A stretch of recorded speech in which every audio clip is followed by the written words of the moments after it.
Ladies and gentlemen, boys and girls, children of all ages, welcome. Welcome to this month's TRIDENTCast. This one is a restful, relaxing TRIDENTCast. Oh, there is right on time. Right on time.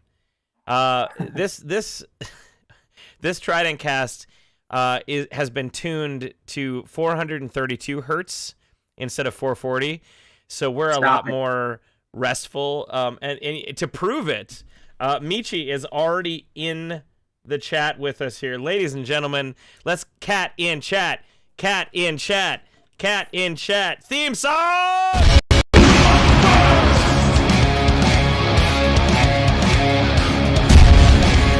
Is the theme song over? The theme song is over. Okay. Welcome, everybody, to TRIDENTCast. This is TRIDENTCast, believe it or not, this is TRIDENTCast number 49. I don't believe it. Whoa. Yeah, this is, I went through, because ever since we've been doing these live, I haven't done the replay and added the number to them, but I went back, in my state of looking at the walls here and just staring into the abyss and sitting on my hands. I went back and I'm like, I'm going to number all these and see what number we're on. Next month, March, will be our 50th TRIDENTCast. So I want to throw this out to the chat. What should we do to celebrate number 50? What do you think we should do? Let us know in the chat. Oh, sorry. Did you say 50 beers? Beers. Beers. Shredomatic already donated 1 bit, so I have to open this up and drink it. When I described this, we had a little band family fire on Saturday night. Unfortunately, Brett could not make it. Campfire, to be clear, not house fire. Right, we didn't set anybody's house on fire. But I opened up this beer and I read it out loud, and it was met with equal parts like disgust and wonderment. So this is disgust and irritation. Irritation. So this is the beer that I'm going to be drinking tonight, and this one goes out to Shredomatic.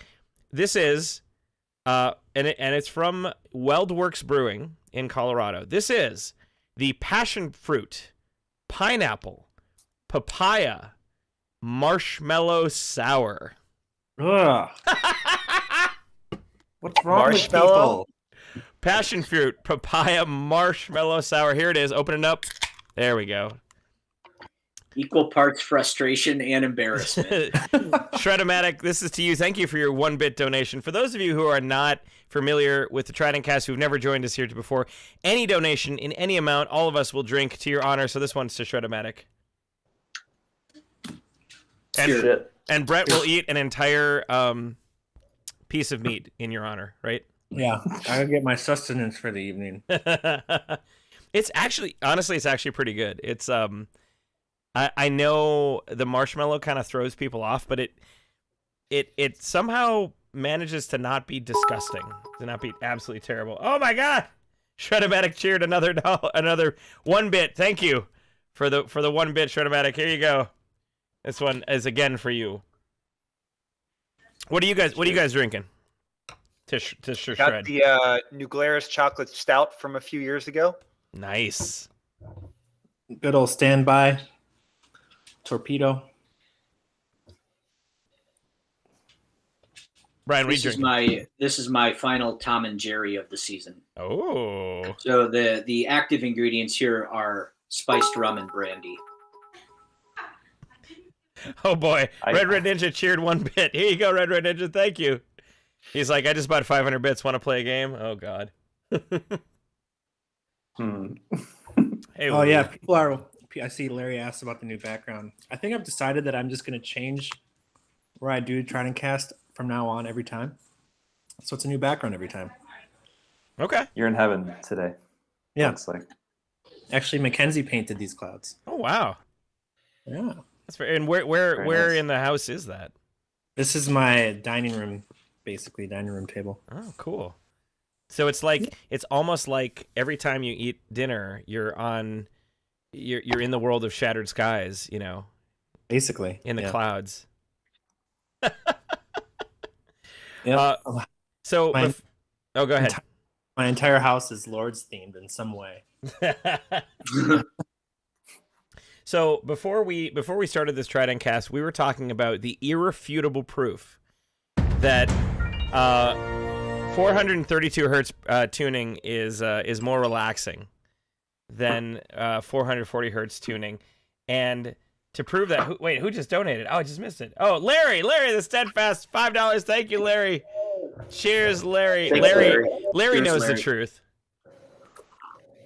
So, Brian, tell us your thoughts on for the people who are not musically inclined. Can you explain what this crazy phenomenon is about and why it is absolutely 100% true in every form? The standard for tuning for it was codified in the 50s, but it had been in use for quite a while before that. Was a concert A being 440 hertz. Now there is a subset of individuals who, it kind of falls, in my opinion, in the same category as like chemtrails and flat Earth and stuff like that, that proclaim that tuning to 432 instead of 440 is the true way to do it, and that it sounds better. It mathematically parses out in a more pleasing, satisfying way. If you make water vibrate or liquids vibrate at this 432 hertz, it makes neat, clear geometric patterns as opposed to the jumbled mess that is 440. Aha. How noticeable is it playing in tuning to 432? To me, it just sounds like really flat and crappy and out of tune. Oh, is that what the Def Leppard tuned to a photograph? I don't think so. Yeah, I don't believe so. I believe probably the case with that song is they probably recorded it in standard, and then the machine they mastered it on probably ran a little slow. That is why a lot of songs from the 70s and 80s, when they still recorded a 2-inch tape, there's old AC/DC does this too, and even tracks on Soundgarden's Super Unknown are a little bit out of key on some places, and it's because the overall mastering machine runs either a little slow or a little fast. Because it's analog. Yes, yep, back before digital recording was really a thing. So my guess is whatever machine they recorded on when they mastered Photograph played back a little slow, which is why it dropped flat. Interesting. Okay. That's actually, I like that explanation, because whenever I had looked at years ago the tabs or the Guitar Pros, people would always be like, slightly tune your guitar just like slightly flat. And I was always like, I always found it hard to believe that Def Leppard, I mean, they weren't as big as they are now, but I was just like, it was hard for me to imagine that in the studio they didn't properly tune. Yeah. I don't know this for certain, but I would suspect that that's why that song does, sounds a little bit flat and a little out of tune. That's why if an old song is going to sound a little out of tune, that's usually why. But anyway, I mean, some people enjoy 432, and they say it's more calming or soothing. It's certainly flat, which could be interpreted as darker, more soothing. I think there are psychological implications to the pitch being a little low. In the same way that if you tune a little high, everything sounds brighter, which is kind of like, well, duh, but it does. It does weird things to your psyche when things are tuned every way, and I guess the fringe people say that real music should be tuned to 432 and it's tuned to 440 instead for mind control purposes. Yeah. To keep people from seeing the truth. I mean, right? that's why so many people buy our albums. Really, it's just we tuned to 441, which is one more. So it's the only reason we got so big. Right. Yeah. 441. Yeah. Aki, could you do something for me? Could you flail your arms around wildly real quick? Because Michi is like looking at you, and I think she's probably going to try to bite your square on the screen here. So just flail your arms around. Everybody flail your arms around. Just. Okay. Hey, keep going. She's like Kermit arms. There you go. All right. Okay. She's not having it. Never mind. Yeah. So Michi's been doing this thing lately where she'll usually sit up here and just hang out with me on the desk, but I've got two screens going on here, and whenever I've got something going on, so I've been recording a lot lately, which we can talk about in a bit, but whenever I've got something going on the second screen, so whenever there's like a meter, like a sound meter, I'm singing and the meter just jumps up and down, she'll just stare and look at it, and occasionally she'll try to eat it. So she'll just like put her face into the screen and go like, and then sometimes she'll like bat at the screen with her hand, and I'm like, Michi, don't destroy my second screen, please. So anyway, yeah, there you go. Brian, is there any, I've heard of the 432, I've heard of 440. Is there any other tunings that crazy people think cause mind control that we can utilize for our benefit?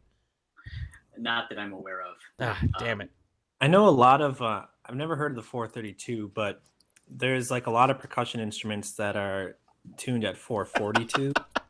Okay. Pants Queen says tune at 420. I'm like, yeah, there you go. That's well, sorry, Brett, finish your topic. I'll come back to that. No, I mean that was mostly, that's the only other difference that I've heard was between 440 and 442.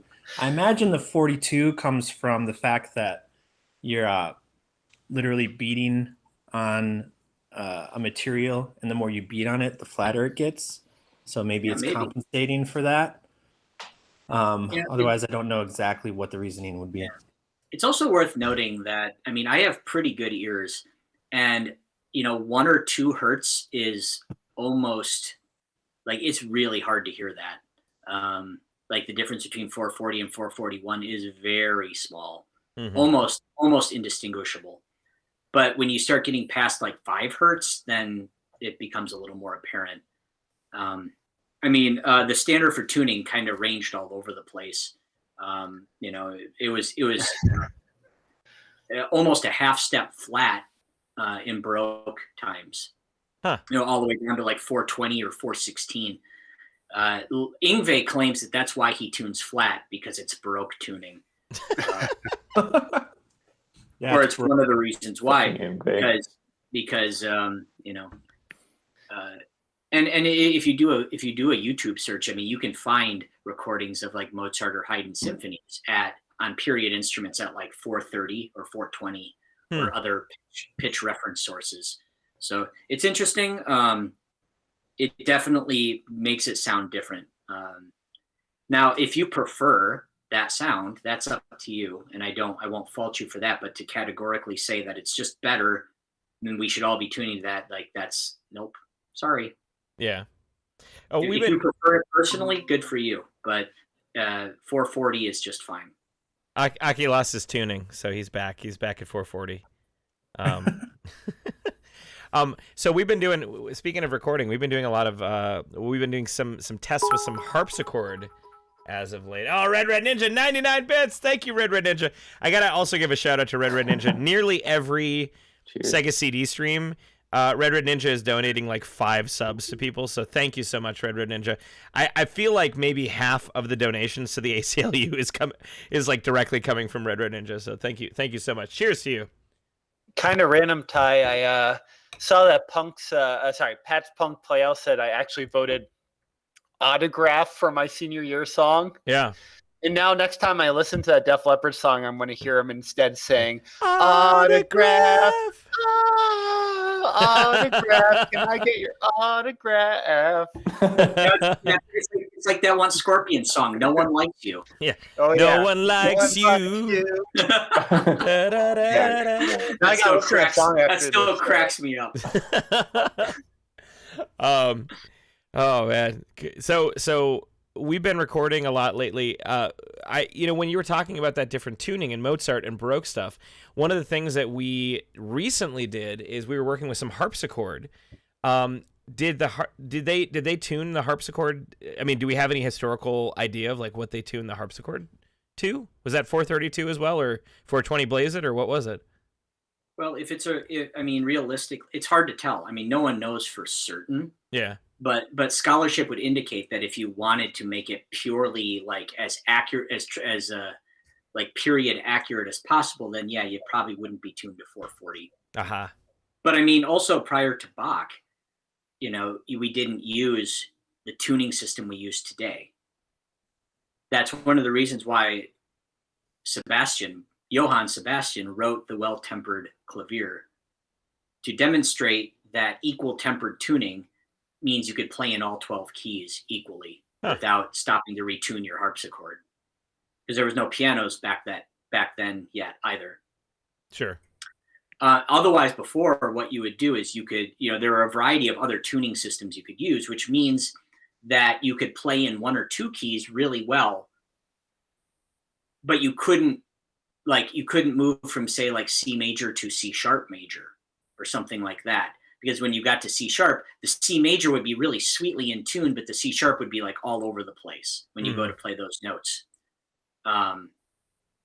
And so the system that we all use, that we all agree upon, is actually a compromise. The intervals that we accept are actually technically out of tune. Huh. But they're all equally out of tune with each other to the point where we find it an acceptable compromise. Okay. It's a really interesting topic.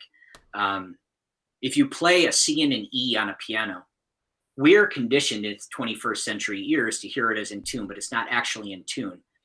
For that C to E to be perfectly in tune, the E actually should be a little flat from where it's normally sitting. I should have had you with me when I was hanging with Adam Neely at NAMM at the pool, because like I feel like you'd be able to talk with him where I'm like, hi, I like to sing. I have no real musical knowledge. Hi. Well, maybe someday if I can make it back and I do actually run into him and he's not all burnt out and like sick of talking to people. Right. Yeah. But yeah, no, it's interesting stuff, and things like choirs, can still make adjustments like that because a voice doesn't have frets on it. Right. A ditto with string quartets, they can make very subtle adjustments as they play chords. They're still thinking of things in, equal tempered tuning, but they can make micro adjustments to make the tuning of certain intervals and chords sweeter that you can't do on something like a piano, for example, or even a guitar neck. So. Well, we've been here's my sweet transition. We've been tuning a lot lately because we've been recording the album. Whoa! Yeah. And right now, ladies and gentlemen, I'm happy to announce that we are 25.94% done with recording the next album. We are over a quarter done recording the next album. Brian, you want to talk about your experiences thus far? Because it's mostly been you and me at this point. Yeah, I've put down rhythm guitar parts for 9 of our 12 songs. And it's off to a good start. Overall, it's been pretty smooth, pretty easy going. I come over in the morning and track for 3 or 4 hours and go back and come home and give lessons. And we're making good progress so far. I think we're off to a great start. Yep. The other 3 songs we're kind of still in the process of rehearsing and going through and maybe making some changes, some adjustments. And I think it's important that we do those before things begin to get set in stone, so to speak. Sure. Hey, so, Samo's raiding with a party of 4. Thank you, Samo. Good to see you. It's must be 2 in the morning in the UK. So let's, pip, cheerio, corn beef hash, the traditional greeting. Aki's losing it. Aki's like, don't do it. No.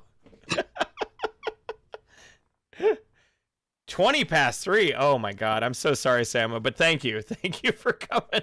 Holy shit. I have the, COVID is a shitty time for a lot of things. It's a great time to be stuck in your basement and agonize over vocal parts for 5 hours every day. Which is why, if you're hearing me and you're saying, wow, he seems a little hoarse, it's because I've been singing 5 hours a day since Thursday. Today was actually the first day that I took a day off, but because of that, I am 75% done with my parts for the album, and then I get to go on the internet and try to find the perfect, evil church bells sound for like 4.5 hours. So it frees me up for that, which is great. But yeah, so far I think things are sounding really good. I'm really excited about this. For those of you who are unaware, we've got Jacob Hansen of Hansen Studios on board to mix the album. He is the same guy who did the last 2 Unleash the Archers records. He's the same guy who did both or all of the Avantasia records, as far as I'm aware. He did Evergrey. He did... the list goes on and on. This guy is like a power metal giant when it comes to mixing albums. So we're beyond excited. Camelot, Primal Fear. Yeah. Volbeat. Yeah. I was super excited to see that Pyromaze. he had a part on Outlaw Gentleman. Mm-hmm. So, like, man, I am insanely excited about that, about the fact that we've got him on the team. Truffle 85, any chance it'll be done in May, or at least pre-order? I don't want to say this too loudly, but we are ahead of schedule, at least mentally. For my mental picture of where I thought we would be at this moment in time, we are ahead of schedule. So, Stinky Saki, thank you for 100 bits. Thank you. What's going on now? Oh, Stinky. Oh, Stinky. We got 100 bits from Stinky. Copy. Yeah. That is Thank indeed you. who this person is. All Yeah. right. Well, thank you for joining us. Aimless Corsair, how do you deal with vocal harmonies? This is a totally different world for me. So I actually, the way that I do it is I just feel it out, which I know is not a great answer for a lot of people, but so a lot of the guys in the band have, formal musical training, and I do to some extent, but it was when I was really young. So all of the music theory knowledge that I learned when I was like 10 years old has washed out of my brain. But the thing is that like with vocals, I can physically feel a third in my voice. So if I know where if I'm singing a G or whatever, I can physically feel what the third up from that is in my voice, or the fifth. And so what I'll do is I'll end up like trying out different iterations of like thirds, fifths, fourths, octaves, and it's probably a lot less accurate than like going through and scoring it out, but it's just the way that I do it. So I don't have a whole lot of like, oh, you should do this kind of a thing. I would say if you've got a piano, that would be a good way to kind of figure out some interesting harmonies, where sometimes when I'm lost, I'll go over to the next room and I'll go to the piano and I'll figure out what a third or a fifth or a fourth or whatever is, and I'll try some different things, major, minor, all that sort of stuff. It's vocal wise, harmonies can be different. It's really a lot more about feel, knowing where to go, and I think eventually if you train yourself to sing harmonies like with a song that you already know really well, it'll help you kind of figure out physically where that note will be in your palette, in your range. So anyway, so yeah, recording. We've got Aki and Brent coming up this weekend, starting their first foray down here in the studio. This is really no one's first time going through the whole process, so we're kind of like set and ready for it. And yeah, like I said, it's nice that we've got the opportunity. COVID sucks, but it's nice that we've got the opportunity to sit and analyze and agonize and try to make this the best album that it can be. Another couple of updates for the recording. We've got our cover artist for the last 3 albums, Andreas Zafaradios out of Greece, has signed on again to do the cover. And then on the inside, Brett came up with a really awesome idea for this giant like mosaic. So we're doing like a story album, like a concept album, and he's gonna make this giant mosaic of the entire story from like beginning to end, which is gonna be on the inside artwork of the digipack and the LP. So really excited for that. And then the booklet, we're gonna have little like concept art sketches being done in kind of almost like I don't want to say comic book format, but almost kind of more like rough format, done by our good friend John Hoban up in Duluth, Minnesota. So yeah, really, really exciting stuff going on. And yeah, so excited for that. Recordings coming along. I will say for everybody who has supported us on Patreon, which is right above my head if you're not on the Patreon, we're going to be a little bit quieter in the next couple months than we usually are on the Patreon. Usually we're dropping something, a lot. But right now we're very much in album recording mode, so it's going to be a little bit less content than maybe you're used to. So hang with us. That is a majestic looking doggy. Oh, we got a doggo here. I can't say much about the album, but what I can say is that the people who are on the Patreon will be greatly rewarded, and that's all I can really say. But we have a plan to really thank the people on the Patreon. So, Stinky, Oh no, go ahead, Aki. Oh no, I was just gonna say actually, the whole band, all of us, we discussed the feedback we got from that cool survey Ty you sent out about like what people enjoy and what they don't about our Patreon and whatnot. And we definitely heard the feedback about people really enjoy the live streams, but since recording takes a lot of energy and we need to drill the new material a lot, it's definitely on our radar to do a live stream sometime, but we're trying to put our energies into recording. Right. Yeah, the big issue with live streams, that Aki's touching on is that like usually we'll have to spend at least one practice like prepping the material for a live stream concert, because we don't want to just walk into it and not have practiced these songs. And, at the moment we're practicing once a week. So in the month timeline, that basically takes out an entire week out of the, 3 out of the 4 weeks are, practicing the new material. And we really want it to be 4 out of 4 so that we have the opportunity to get we want the album out to you sooner than later. And I think you want that too. I hope you want that too. So that we can start playing the new stuff on the live stream. Yeah. We currently have a thought that the Patreon only live stream, which again, right above my head, if you're not on the Patreon, the Patreon only live stream is probably going to be the first time we play through the album in its entirety. So it's going to be like kind of an maybe, we still have to like decide whether we want to do this, but that's an idea. So could be cool, could be neat. At 12 tunes, that makes it a bit longer than Frostburn or Shadows. Mm-hmm. And yeah, there are some beefy tunes. Some of them are a little leaner, more around the 4-minute mark, but there are a couple of heavy hitters that last a bit longer. So. Stinky, have you released the order of the songs yet? I have not.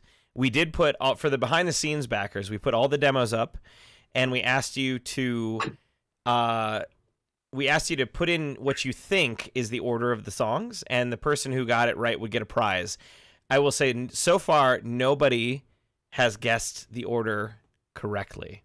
So if you haven't seen that post yet, go to the behind the scenes area on the Patreon if you're in that level, and put in your guess, and you might get an amazing prize. What is it? 12 factorial? Of different possibilities. Well, I did say Heart of Ashes was the last song, and almost everybody has guessed the first song correctly. Okay, well, we're down to of course the intro, yeah. We're down to not 10 or 9 factorial then. Yeah, that's much easier. Yeah, I have a feeling, Ty, that people are struggling to fit that Zach Wilde song I have, like, because it sounds so different than the rest of the album. Yeah, and obviously this sounds, coming from like my perspective, it sounds. I think if you listen to the lyrics, if you look at the lyrics really closely, you should be able to piece out where Feed the Wolves comes in. But obviously you gotta, I don't know, you gotta read the lyrics very, very, very closely. Stinky Soggy, 100 bits, thank you. Cheers, Stinky. Cheers. All right, so speaking of live streams, that is a perfect segue to our next live stream coming up on March 2nd, the Barron's solo shred session for the Community Shares of Wisconsin Day of Giving. So we've been raising money for Community Shares of Wisconsin, which is a nonprofit that kind of allocates money that is donated towards 70 different charities, nonprofits, action committees. We've been doing that for a while. It was Brian's idea. Well, Brian and Andrea's idea. And they actually reached out to us to say thank you, and B, to see if we wanted to be part of this Day of Giving. And they sent out a mailing to all of their members with a celebratory evening with Lords of the Trident, I think is what they said. So so it is billed as Lords of the Trident. It will mainly be me doing solo guitar stuff. I'm gonna have Ty come in and sing a couple tunes. Yep. But I will be playing from about 7 to 8, give or take. Question for Larry. I know Larry just pillaged again. Larry is good friends and podcast himself. The Guys, Games, and Beer. They usually also are on the air Tuesday night. Larry, if you could in the comments drop some deets about when you guys are on that night. Hopefully, I'm really hoping it doesn't overlap. But anyone out there who wants to settle in for a night of podcasts and hanging out, it can go G2B right to hopefully when I go on and come hang out with Community Shares for a little while. Yeah. Cool. So everybody drink to Larry. To Larry. Thank you, Larry. Hey. More marshmallow, papaya, passion fruit, wheat ale. Oh, yeah, I forgot to mention there's also wheat in this. So it's passion fruit, pineapple, papaya, marshmallow, wheat. So Threw me off. I thought you said weed, and I was like, Hey, man, there's also weed in this. Oh, I got it down in Joliet. I went over Illinois, over the border where it's legal, man. And I picked up these crazy things. It was sold in Ziggy's. Have you been to Ziggy's, Aki? Not yet. We haven't opened that store yet. Ziggy's, man. We got to get the Mango Wango and the Bucky Wow. And Yes. Anyway. Aki's answer to that is yes. Zingo. Aki, I didn't check my email. Were you able to pull up a cat picture of the month? If not, did. Oh, you did? I did. All right. Well, let me I'm gonna put it back to the theme song just for a second so I can pull up this cat picture. Theme song!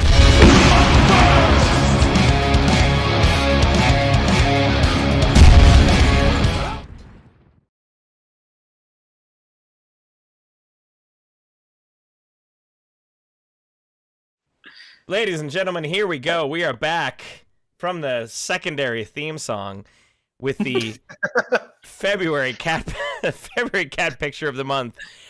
A parentheses best winter cat picture.jpg.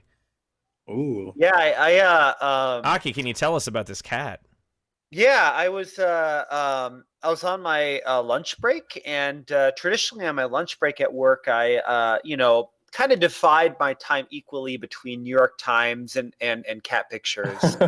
Right. And look at the depressing news, but then look at the cat pictures. And do you ever get those moments where you're both happy but also melancholy because you found the most amazing image, but you don't know how you're ever going to surpass that? And had that with this one, and I am simultaneously ecstatic but also sad because I don't know how I'm ever going to find a better winter cat picture.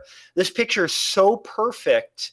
I see Brent kind of slightly smiling. I can tell he's like, this is a good picture. This cat almost. It's so good. It's so good. It's pretty close. Like, she's like, this is eye- the worst. Stop it. But oh, look at that cat. She's got Yeah, it's like very the same similar. chest on her. Oh, and hold the on, feet. hold on. I gotta bring. Okay. Oh yeah. Pretty close. I mean, it's not the cat, but it's pretty close. Yeah, exactly. I was like, hey, that looks like. He's This like, picture is just "What- like so good. It just what are you like his doing?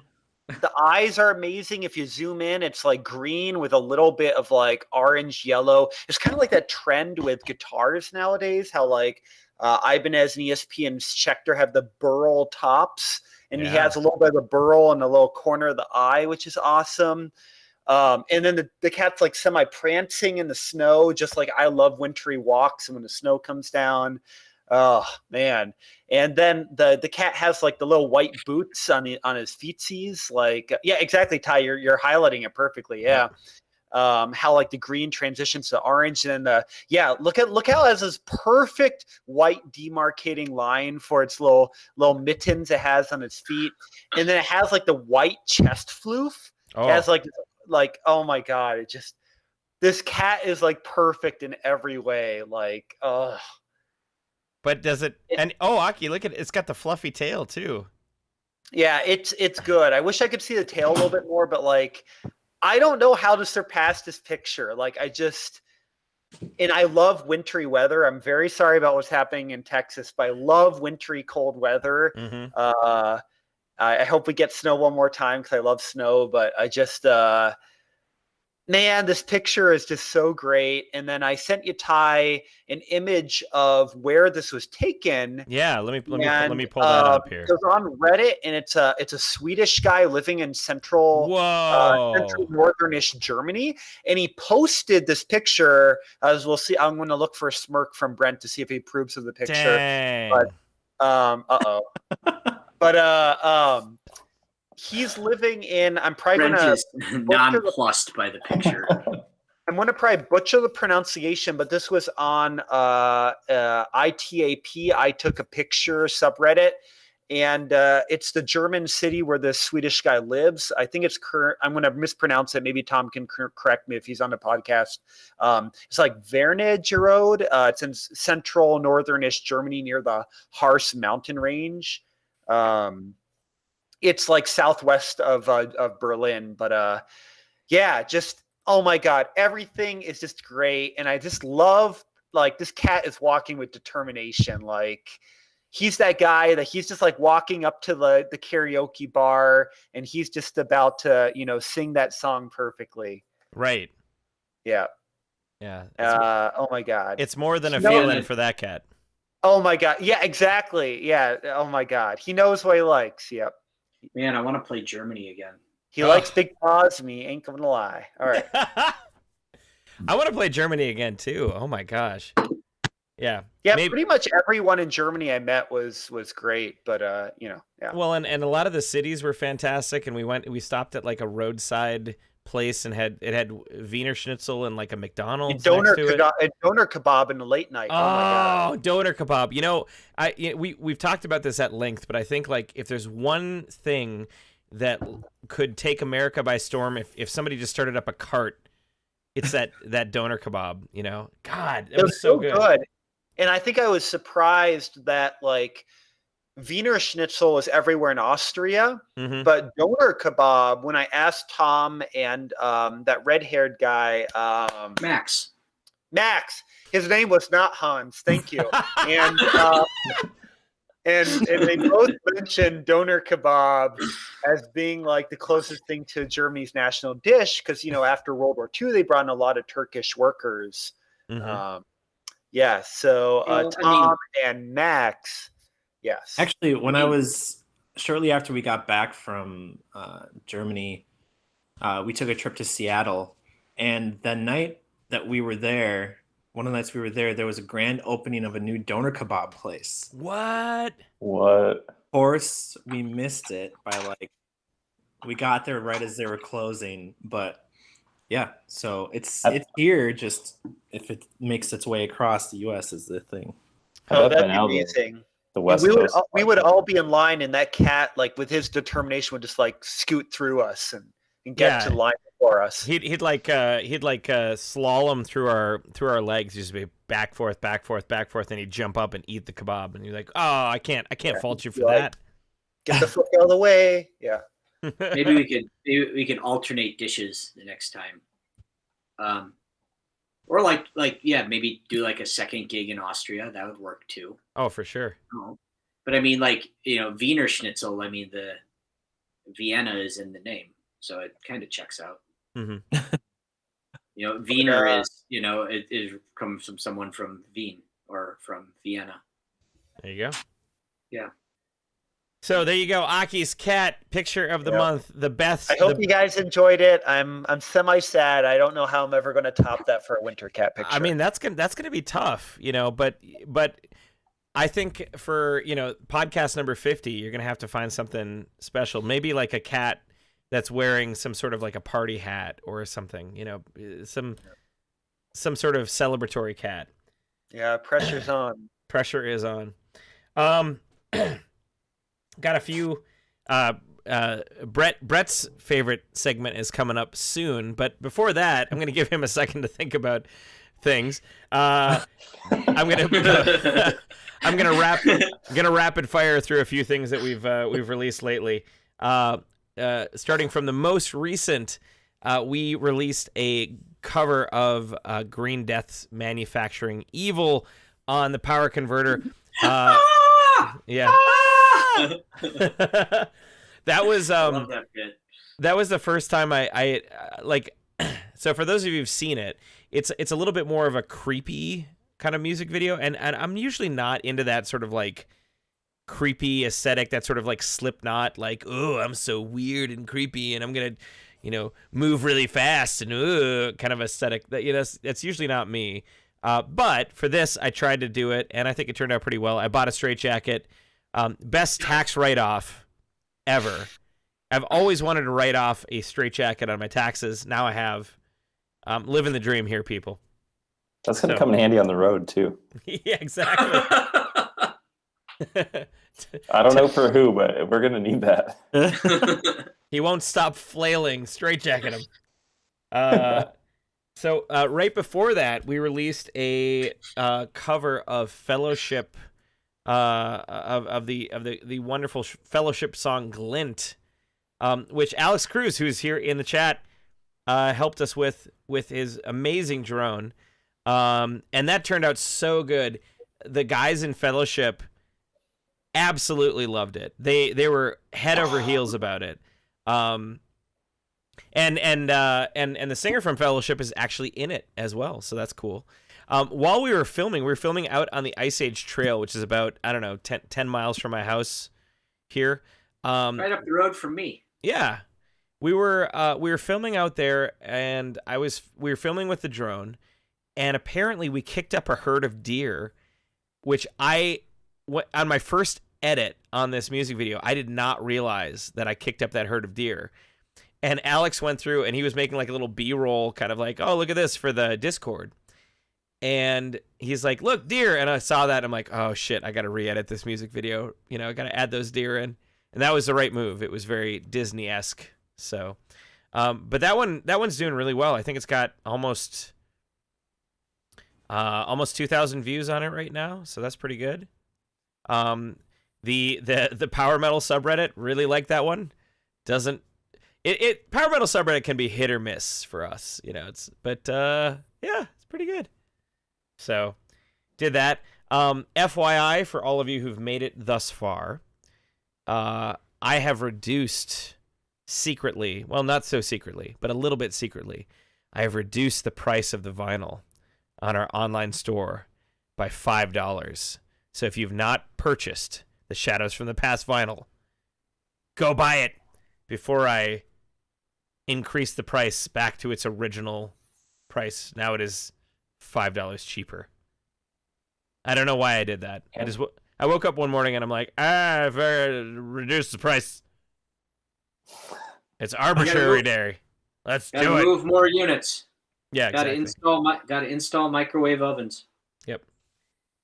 And then finally, a little while back, I know people, Brent didn't know about this because he's not on Facebook, but for those of you on Facebook, you understand that like we get targeted ads all the time. And one of the one of the things that we've seen not only on Facebook but in gas stations on the road is the stereotype of the targeted shirt. So that is a shirt that says, I was born in October and I kick ass, and if you see me coming, you better run.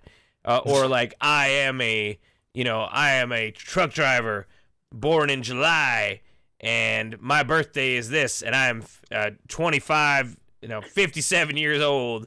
And, and it's usually got like a truck or a Grim Reaper or, a Harley Davidson motorcycle on it or something like that. And I decided to take a little swing at the targeted shirt phenomenon, and I came up with this. Heck yes, I listen to Lords of the Trident while playing Advanced Dungeons and Dragons. I am 53 years old. I am a 53-year-old retired factory steelworker born in October with a moderate caffeine addiction and a large collection of decorative swords. If I'm coming your way, duck. So I'm happy to report that so many people like this shirt. This is going to be the next shirt for our Patreon free shirt people. For the next Patreon shirt is going to be the targeted shirt. So all of you are going to be 53-year-old retired factory steelworkers. Yeah, why not? Alex, waiting for the Michi sticker. Retirement. That is an early retirement. I mean, hats off. My retirement crease. Yeah. Hats off to the people who were able to, work at a steel mill and retire at 53. So, Alex says, waiting for the Michi sticker. So we have a big glow-in-the-dark Michi sticker of our Michi the Warrior t-shirt design. And that is actually coming in the mail tomorrow. So I should be getting that in the mail. Well, tomorrow or the next day, depending on the weather and such. So there you go. Oh, we got a donation. What did I miss? Mermaid Labs, $100 or $100, 100 bits, 100 bit bucks. 100 bit bucks. That's fine. What is the ABV on this? Thank you. Grazie. Oh, it's 7. Right. Molto bene. Molto bene. Don Homer. Sorry. Put it in age. All right. Well, ladies and gentlemen, I've rambled on long enough about, stuff that everybody's already seen and doesn't care about. You came here for two things. You came here for cat pictures, and you came here to be told what to do. So, ladies and gentlemen, you better. Brett. That was in 432. I heard it. Oh, shit. You're a liar. Perfect Brett, hearing. what better you do? Oh boy, guys, I don't know. No, actually, since I know we've talked about this before, but I think it's a topic that is worthwhile for all musicians to think about. Since we're in the midst of recording, I figured we'd talk about what the standards are for what you need to do to prepare for a recording. What you better do when you're about to record. That's a good one. Any and all instruments. So, I guess, Ty, so I know we talk a lot about what we have to do as the instruments to prepare, but maybe let's take an angle from what you have to do to prepare as the guy recording the stuff in your basement. Right. What are you giggling about over there, Aki? Well, no, I thought it was really funny because it's like Brett's segment to give advice, but he's like, Ty, what do you do? That was that's very pretty that's you're not pretty supposed to giggle arrive worthy. drunk, Yeah. right? Like I feel like you shouldn't arrive shit faced. Yeah, that was a very nice throw off here. Let me really quickly say to Red Ninja, nice. Thank you for the 69 bits. Nice. Nice. Well, from the perspective of the recording engineer, which I feel like the word recording engineer is too. I'm the guy who hits the record button and just kind of listens to see if things are. I don't feel like I'm an engineer per se, but if you're going in the studio I mean, first and foremost, you got to know the part that you're going to play. And I know that sounds like a, obvious thing, but there's so many people that come in and will record things and will use the studio time to kind of like try out stuff. And if you're recording yourself, that's fine. If you're in a studio and you're paying somebody $60, $70, $80, $100 an hour, that is not the time to like try out parts. Like that's not the best use of your money or your time. Obviously, I think new strings, new heads. Don't go to a football game and shout your voice out the night before you go in recording. Just be as fresh as humanly possible when you go in there on your instrument, I think is a good thing. For me personally, I think a lot of it is just patience and allowing people the space and the and like the mental headroom to do what they need to do. Things can be really difficult in the recording studio. A lot of people, myself included, suffer from red light syndrome, where, you can sing something perfectly every single night, and then you hit record, and all of a sudden you can't do it. And I think it's that idea of like, you're putting this down permanently that freaks people out. So yeah. I think just, understanding that exists and just being as patient, as mindful of that as you can is probably something that everybody who's, recording their own stuff can do. Yeah. And I think, for everybody out there who's wondering, should I book a studio? Should I record my own stuff? I really think everybody in this day and age has the ability and opportunity to record their own stuff to a pretty high level. I mean, we've been recording our own stuff since day one. And yeah, some of the early stuff may not have sounded the best, but we learned from it. And I think we're better musicians for it. We're better people for it. We have more of an opportunity to bring you more content, more music because of that. Like a great example would be our bootlegs. If we never recorded our own stuff, if I never learned how to do like sample replacement on the drums or stuff like that, or even just rudimentary mixing of guitars and basses and vocals and all sort of stuff, we wouldn't have been able to say, oh yeah, let's just grab these tracks and we'll mix them ourselves. We'd be paying somebody $500 every gig to send you amazing bootlegs, but instead we can do it ourselves. So yeah, don't be afraid to like throw a mic up, even when like I think back, and Aki remembers this. I think back to the first when Lords of the Trident got our start in the dorm room, me and Aki living together. I was playing a video game and Aki tapped me on my shoulder and said, "Hey, we just came up with this cool like riff idea. Can you record this on your computer?" And I said to him, I was like, I don't know. Maybe. So we basically dicked around for like, Aki, well, we were up till what, 3 a.m? Just like. Not quite that late, because I remember our floor, like, was it RA or the what? RA, yeah. Yeah, he played bass, so it was like we recorded before midnight because that was the quiet time on Friday night. I remember him coming by and saying, "Guys, you can't have 5 people screaming die at the top of their lungs at 1 a.m. in your dorm room. It's rock and roll bedtime." Yeah, it's rock and roll bedtime. But like, we had no clue. We had no idea what we were doing. Absolutely zero idea. But we did it anyway.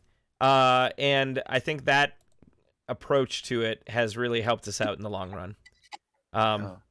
So that was a long and meandering answer to your question there, Brett. Yeah, I didn't mean to like totally hand it off, but I should have known that.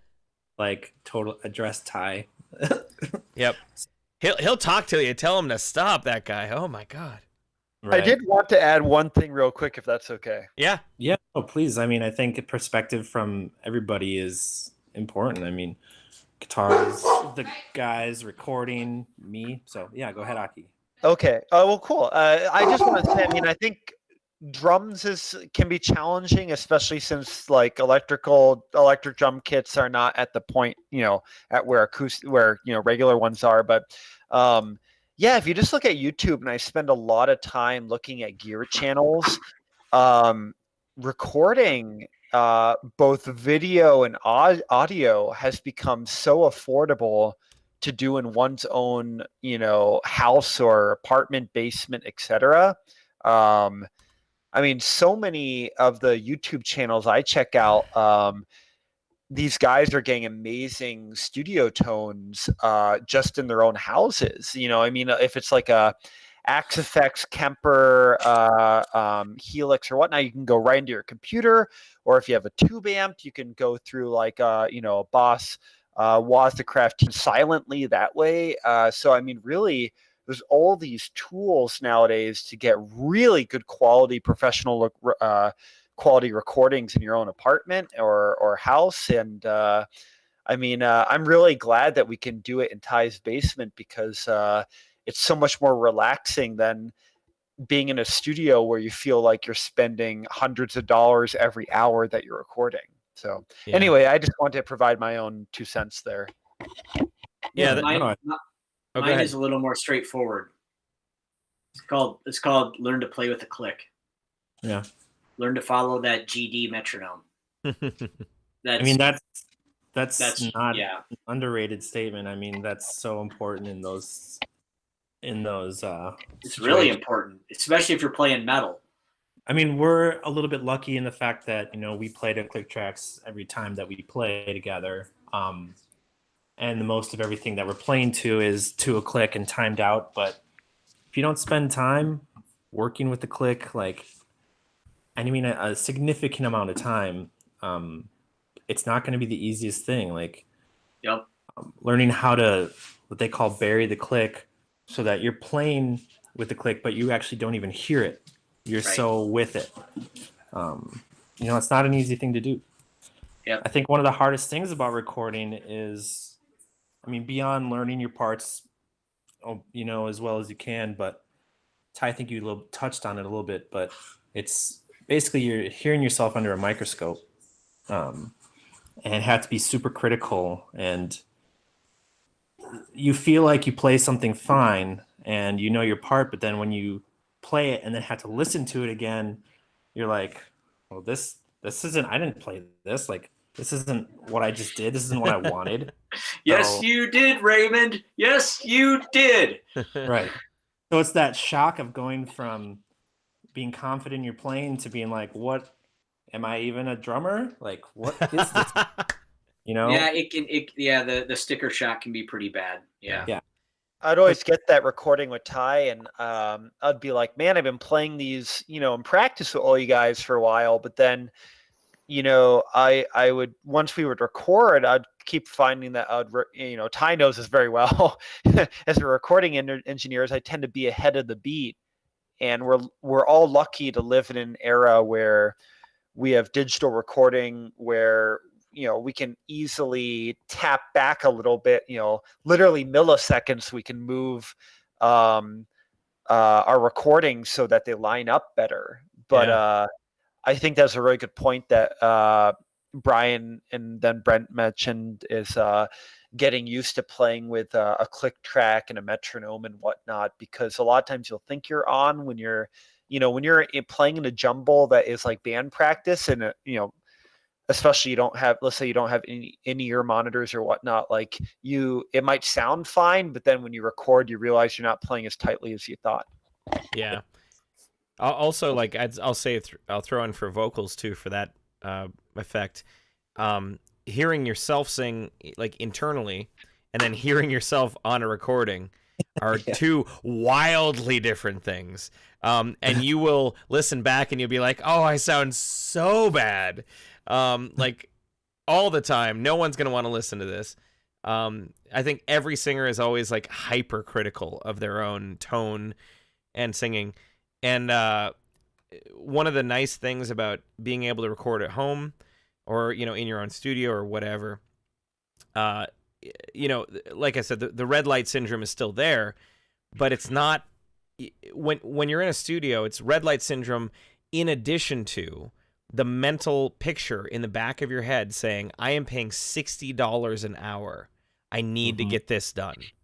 To botch this over and over and over again. Yeah. If anybody wonders why I was spending 5 hours every day on one song each day, it's because, it's because of that thing happened where you record it and you're like, oh my God, my voice sounds like that? No, absolutely. This can't be on this record. And then also, I had the ease of saying, well, I'm doing this in my basement. It's free. I can spend as much time as I want on this. So, 5 hours later, we're all good. So, we got another 69 in there for Groot. Nice. Woo. Nice, Groot. Thank you. Nice. Yeah, great. I mean, it's always a topic that's worth bringing up and worth going over. But yeah, I think we've pretty much covered all the basics. And like Ty said, always for drums, get new heads and bring all the different sounds, multiple cymbals, multiple snares. For guitars and bass, get new strings. According to some people, a new set of strings for every song. Yeah, we'll see if that actually. We'll see. I think if you're a player that has very sweaty hands, which some people's hands sweat profusely when they play, mine do not, thankfully. But that sweat they can kill strings really fast. Yeah. But mine usually last for a while. So yeah. But yeah, I mean, just be ready for the shock of it all. When you listen back and not hearing what you expected to hear. But the thing is you can fix all that and work through it, and you have the ability to punch in tags if you're not happy with something. So yeah, in the end, you'll find a way to make a product that you're happy with. I think the thing that shocks the most people about recording, that when they learn about it, is how produced everything is. And how everyone does it. Literally everyone does it. How the thing that you thought, is a natural performance has some mild tuning on it, has some quantizing on it, has been, some of the guitars have been pitch shifted to do this and that.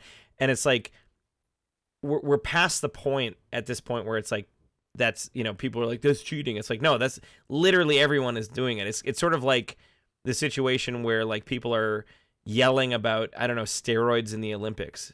It's like, well, yeah, everyone's on, they're all superhuman athletes. Like, what did you expect?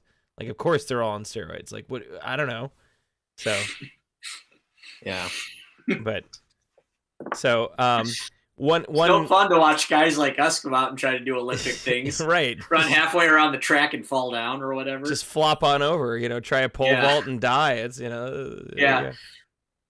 Do the long jump and just pull a hammy. Yeah. Roll around on the ground. Well, okay. There you go. Woo!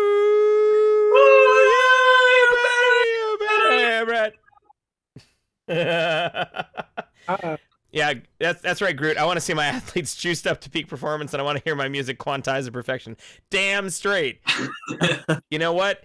That is what the live music experience is for. If you want to see how a band actually performs, you go see them live.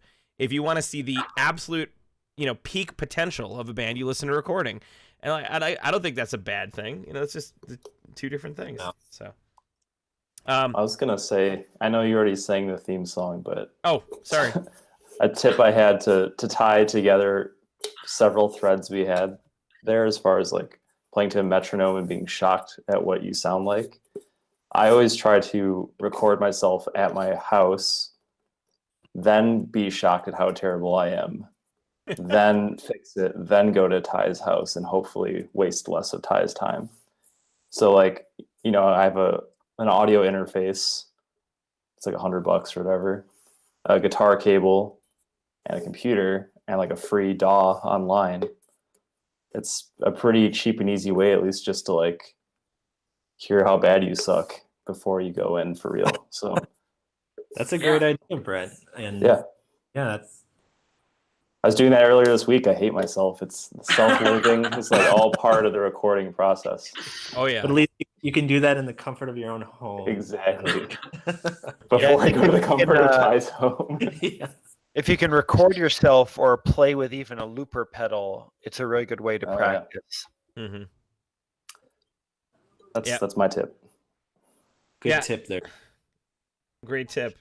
One thing I did want to additionally touch on, not related to recording, but related to other practicing and band stuff, is that all of us, minus Brent, we all got custom molded in-ears from All Clear. So thank you again to the Patreon people for allowing us to do this, to allowing us to make this happen. So we went and got our ears molded. We sent them off to this company in Minneapolis, and we got some custom molded ears that we use for, listening to our performance when we're playing live for our monitors, that fit perfectly in our ears. Well, perfectly for me and Brian. We had a little bit of an issue with Brett and Aki, and thankfully All Clear, they've got a wonderful policy on like refitting and all that sort of stuff. So I can't say enough good things about them. But Brett, Aki, do you guys want to talk about your ear experience, especially you, Brett, with your bleeding ears? Yeah. Well, I mean, that was the refit. I mean, I've always wanted custom in-ear monitors since I knew they were a thing. But when you look at the normal big box brands like West Tone and now 64 Audio and Ultimate Ears, like a driver set of like 6 drivers in each ear, those are around $1,200, $1,500, $2,000. It goes up and up. So you're like, okay, well, that's ridiculous. But when we found this company, All Clear, I mean, they're relatively inexpensive for what you're getting. So when we got these, I was expecting big things, and I think there's something wrong with I think we came to conclusion maybe a transducer, maybe some wiring is a little messed up, but they fit perfectly. And when you get custom molded things that fit right, it's like, oh my God, why would you ever want to do anything else? Mm-hmm. So they think that it could be the fit. I think it's a little bit more something internal because the bass is basically non-existent for me. But so I went and got my ears remolded from a different place, and he kind of screwed up how he put the foam into your ear, because basically they put a foam in, and then they put the solution into your ear, which is another foam. It's like having a caulking gun shoved into your ear, and then they just fill it full of like caulking solution to make a mold of your inner ear canal. Yeah, basically. And so that piece of cotton or whatever that he puts in first, he didn't put in right, and the foam went past that and like overfilled my ears. So when he tried to pull out the molds, it like my head was gonna explode. Oh my gosh, you had that too? Uh-huh. I didn't know you had that because I also had that when Guy did mine. It was my left ear. And it was so painful as he was trying to pull it out. I was like, and then when I got home later, I was like, because he checked my ears afterwards, like, oh, that hurts. Okay, I'm sorry. Let me just check your ears, make sure you're not bleeding or anything. And he checked and everything was fine. Then I got home later, I've like feel something wet in my ear, so I go and grab a Q-tip and it's just like covered in blood. I'm like, oh. My God. So wow, it's okay now, but and my hearing doesn't seem to be hurt in any way, but I was like, not the sort of thing you want to mess with. No. Okay. Yeah. Well, I had that too, and he finally yanked it out of my left ear, and then he went back in there. And he's like, "Yeah, it's gonna be a little tender for the next couple days, but I think you'll be fine." So, ladies and gentlemen, if you want to know what Brett's ear canal looks like, here it is, right here, live on stream. The bloody ear canal right there. There it is. Maybe there's some like hair stuck in there or something. There is. There definitely is. Yeah, and you've got a honker of an ear canal, dude. Like, yeah, he even told me, he's like, you got a really big ear canal. You got a big ass ear canal, dude. This is crazy. Well, that's Brett. Brett's a big boy. Dude, make that a Kickstarter stretch goal, like top tier item. Yeah, send him the Oh, leftover ear canal stuff. Like, yeah. Yeah, I have a extra pair from the first time I went. So Oh, hey, that could be dude. that. Yeah, top pledges gets Brett's ears. So, What are you gonna do with them? Oh, Oh. Mold my ear to that mold. yeah. yeah. So Brett had that experience, and Aki had a completely different experience. You want to talk about that, Aki? Oh no, just I didn't really have a bad impression session, luckily, but yeah, I think I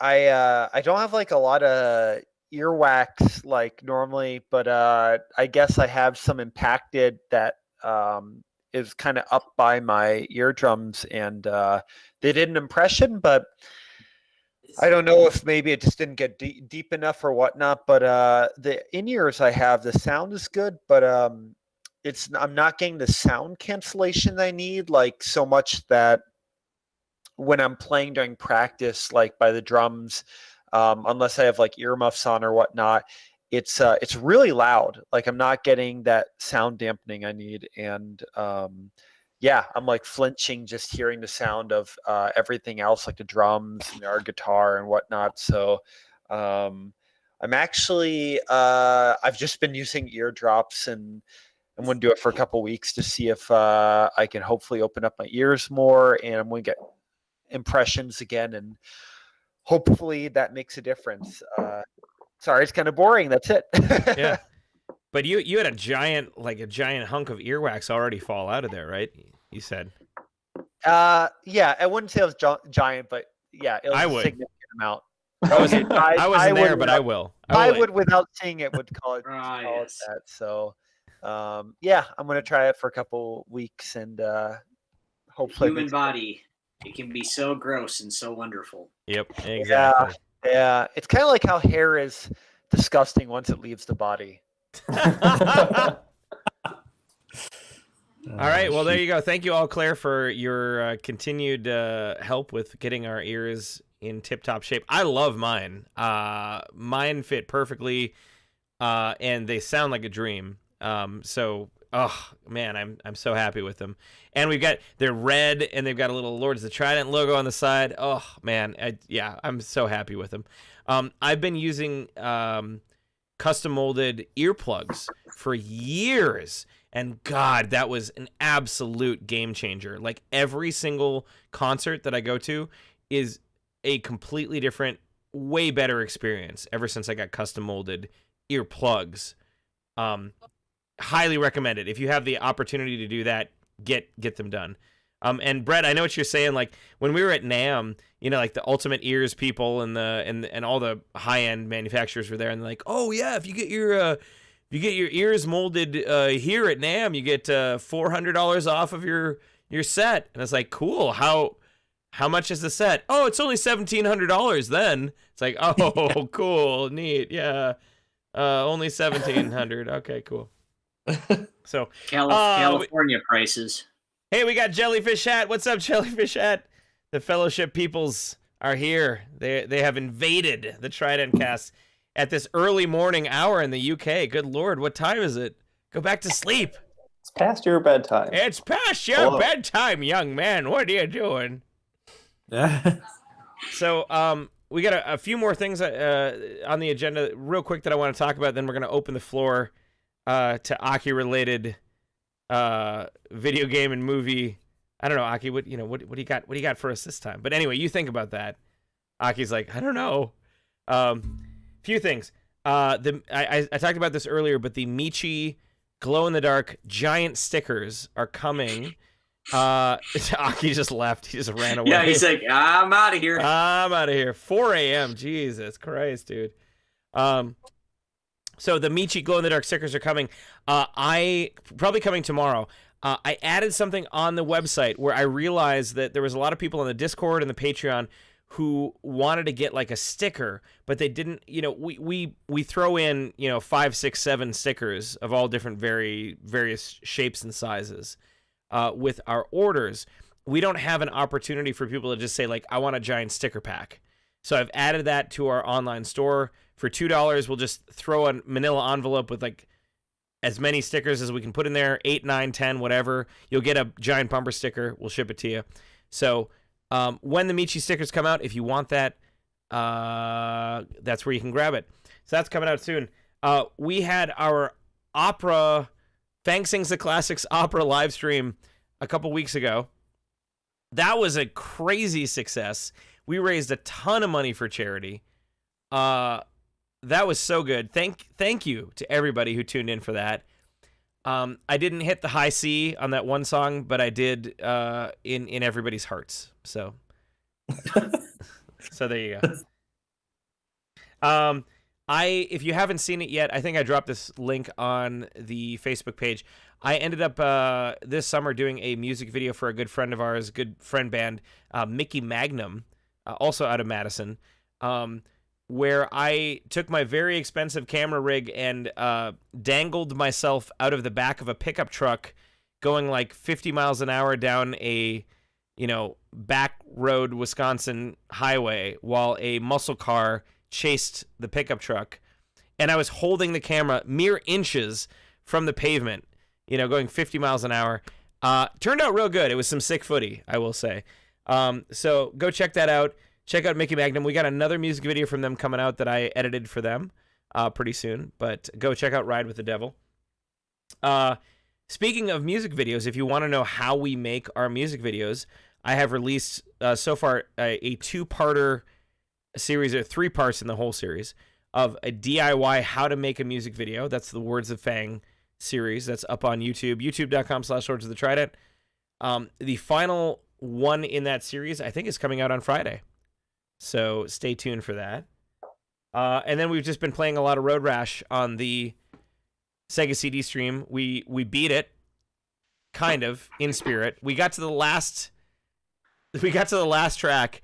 We were 2 miles away from coming in first, and the entire Windows XP virtual machine that I set up to run this this Road Rash software blue screened 2 miles away from the finish line twice in a row. Blue screened.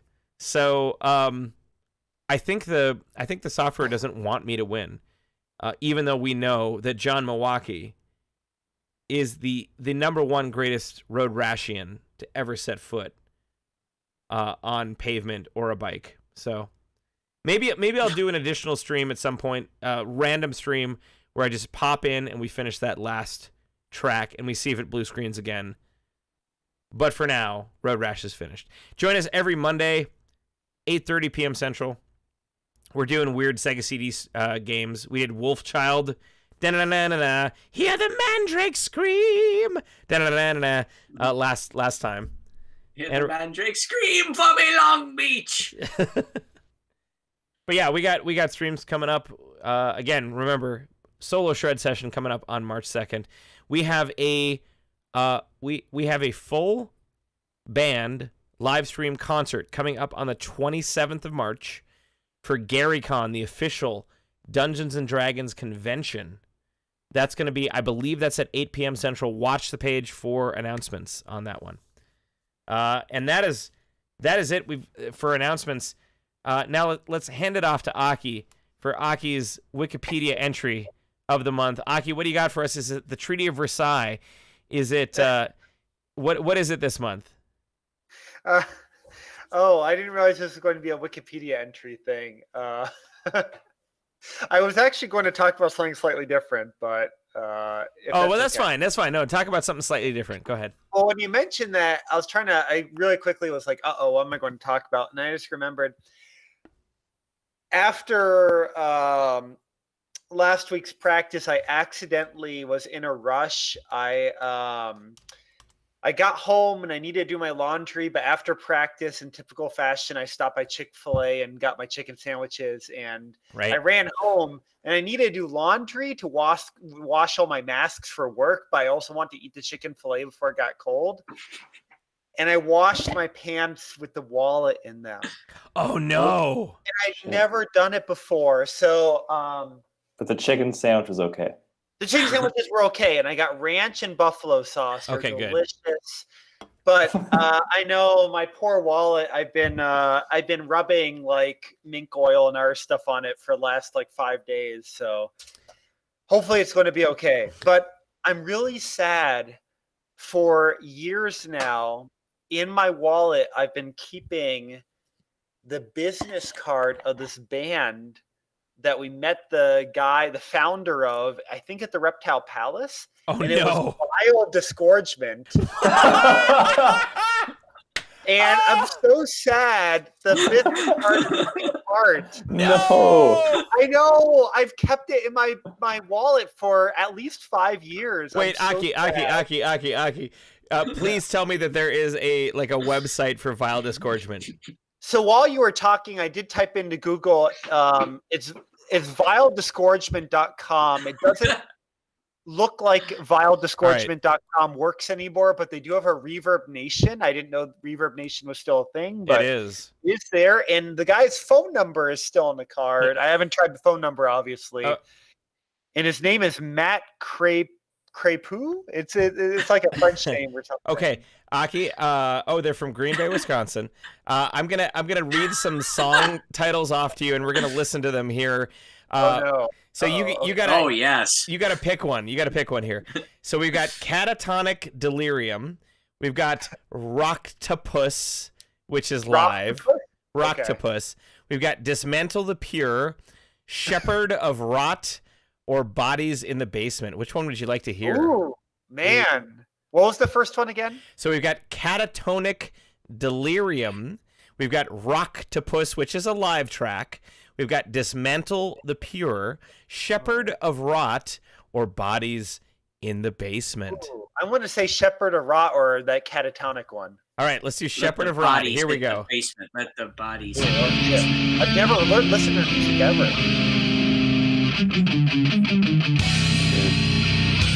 I want to hear this actually.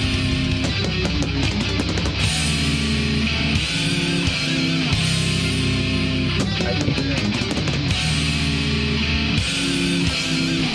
That's Ty. I actually can't hear you. Yeah, you can hear Ty.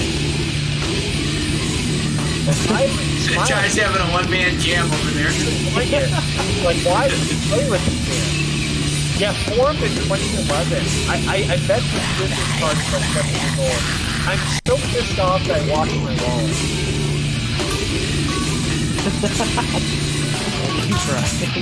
Are they still around? I'm so bummed out that like.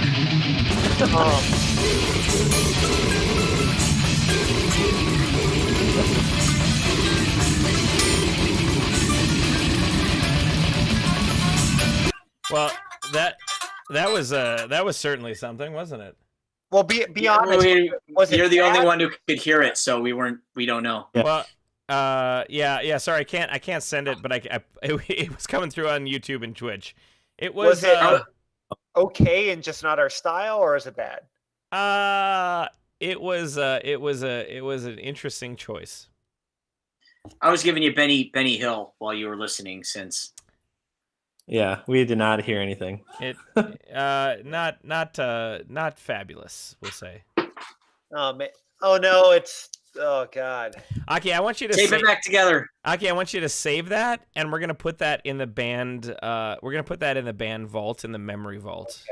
Okay. I honest to God, I'm kind of sad about this. Oh, Aki, Red Ninja did an update. He said their Facebook says this: Bone Crushing Brutality from the Bay, active 2011 to 2014. So we just missed them.